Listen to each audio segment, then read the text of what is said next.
Hej, hej. Hej. Hvad hedder du? Jeg hedder Rasmus. Jeg hedder bare Rasmus. Ja, Rasmus. Du ser da frisk ud. Jeg føler mig også frisk af en på 72. Ja, okay. Ej dog. Det havde jeg troet faktisk, du var lidt ældre.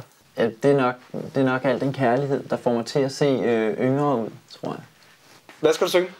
Jamen, jeg skal ikke så meget synge. Jeg skal mere fremføre ord, som udtrykker min kærlighed til jer. Jeg starter nu. Jeg elsker jer. Jeg elsker jer hver især. Og især dig. Og især dig. Cool. Også dig. Min kærlighed er overvældende og stor, som en kugle ligger foran mig.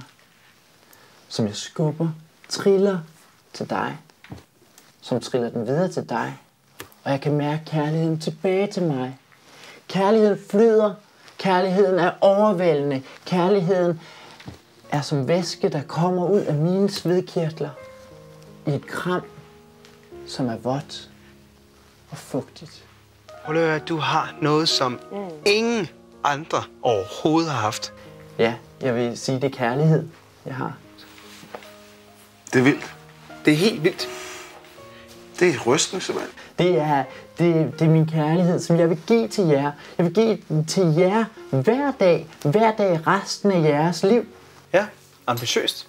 Du kan betragte det som min gave til jer. Okay. Det bliver et klart ja fra mig.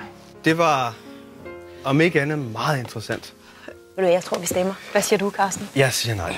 Jeg vil også gerne sige nej, tak. Nå, vi er klar til den næste.